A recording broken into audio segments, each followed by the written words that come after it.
Okay, how did Nickelodeon get involved in a canonical Star Trek series? So, when Alex Kurtzman announced Lower Decks, he also mentioned plans for Star Trek to target a younger audience directly for the first time. Say what you want about Kurtzman, but at least he paid enough attention to notice how many Trekkies started as kids, which is a lot, by the way, and obviously includes me. But Star Trek had never gone out of its way to acknowledge the younger fans before, so Kurtzman wanted to change that with Prodigy. Okay, but why collaborate with another studio at all? And why Nickelodeon? Oh, that actually makes all the sense in the world if you think about it. Kurtzman knew it took a certain kind of kid to get into something like Star Trek. A forward-thinking precociousness that tends to reveal itself in the 8 to 12 demo, but network television's track record with that demo was pretty checkered overall. The only two formulas with repeated success were in the superhero and surreal slapstick genres, neither of which really made sense for Star Trek. But back in 2005, Nickelodeon had struck pure gold with a revolutionary animated show that hit exactly the target Kurtzman was aiming for with Prodigy. Wait, let me guess. That show was Avatar: The Last Airbender. How did you know? Come on, it's only one of the finest accomplishments in all of American entertainment history.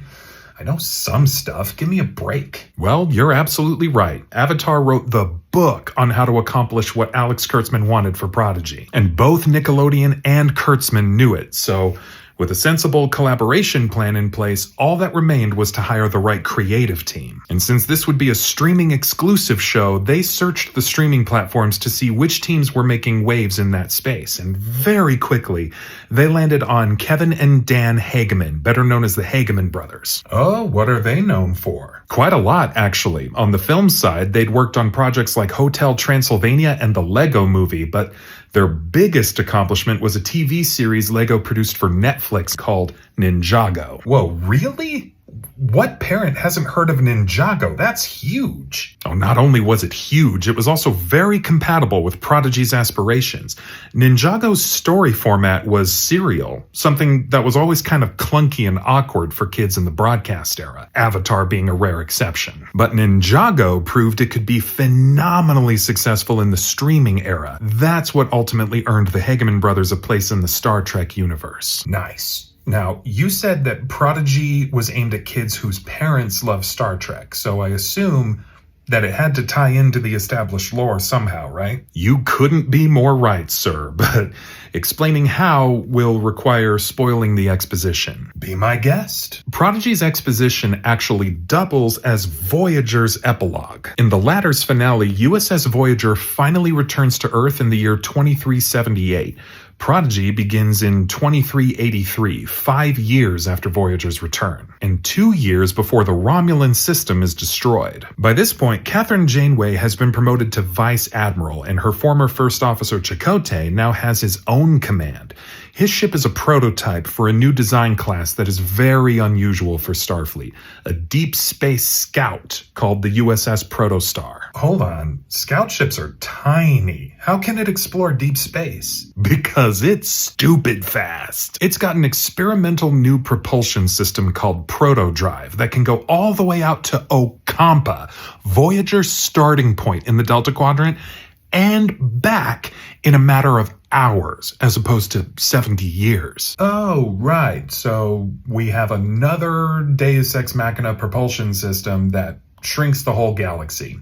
Got it. Well, it makes Chakotay's inaugural mission possible, which is to return to the Delta Quadrant for further exploration. You're kidding. They send him back? But since ship-to-shore communication with Starfleet will still be mostly impossible, the Protostar is equipped with a hologram of Captain Catherine Janeway to assist Chakotay. But it's not long before the Protostar encounters a random temporal anomaly that throws them 53 years into the future. Oh boy, here we go. No, just wait. So in the future, the Protostar is seized by a faction called the Vau-N'Akat. Chakotay discovers that the Federation made first contact with them a few decades before, but it went very badly. The Vau-N'Akat couldn't agree on whether to join the Federation or not, and that disagreement escalated into a full-scale civil war that wrought havoc on their homeworld, Solum. What remains of their society blames the Federation for all of it.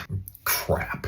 So now, 53 years later, realizing that Protostar is from the past, the Valnakat imprisoned the crew, equipped the ship with a cyber weapon, and planned to send the empty, weaponized ship back to its time of origin, in an attempt to destroy Starfleet before first contact is ever made. But Chakotay manages to screw up their plan, which results in the Protostar going a bit too far back in time. Oh, what? Yeah, it arrives in 2366, about 17 years before its actual construction. Oh, my dear sweet lord. And since nobody really knows where it ended up, the Valnakat decide to go look for it. They assemble the last of their fleet into a group called the Order and place it under the command of a male individual known only as the Diviner. This group goes back to 2366 to search for the Protostar, a search which takes about 17 years. No, wait. Oh, you gotta be kidding me. So we loop back around to the present day in 2383. The Diviner has isolated the Protostar's location to a specific sector of the Delta Quadrant, where he has set up a prison labor camp on a desolate planetoid called Tars Lamora. Among his imprisoned laborers are the mostly teenage characters who will serve as the show's main protagonists. A Chimera augment named Dal-Rel, a Brickar named Roktok, a Tellarite named Jenkum Pog, a Medusan named Zero, and a melanoid slime worm named... Murph! Is that your favorite character? All day, every day, baby! They function as miners on the asteroid and inadvertently discover USS Protostar trapped in a huge cavern deep below the surface. They're ultimately joined by the Diviner's own daughter, Gwendala, before activating Hologram Janeway and using her to help launch the ship and proto-warp to freedom. Okay, so our ragtag group of fugitive teenagers are on the run from both Starfleet and the Valnakat Order on board a stolen experimental starship guided by a holographic Janeway? Who has severe selective amnesia thanks to the Valnakat. Yeah. Spit it out. What is it with new Star Trek and convoluted stories based on time travel and world-breaking propulsion systems? Oh, sweetie, that's not new. You only think that because you are.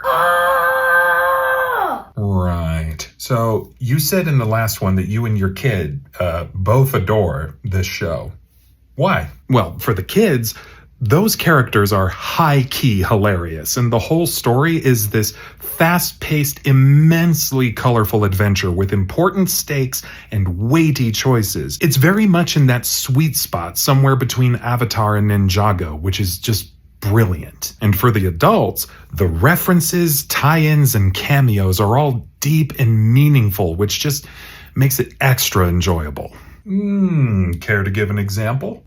Time is short, and trust me, they're worth experiencing unspoiled. Fine, but the show is still airing, right? I wish I knew.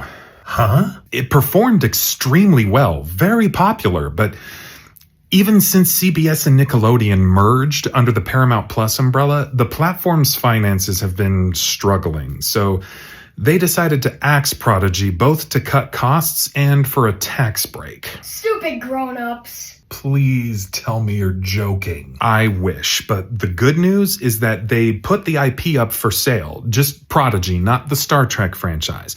And Netflix went ahead and bought it. So season 1 is on Netflix now, and season 2 will post there later this year. If it does well, Netflix has the option to renew it for more seasons. Well, here's hoping. You're telling me, dude.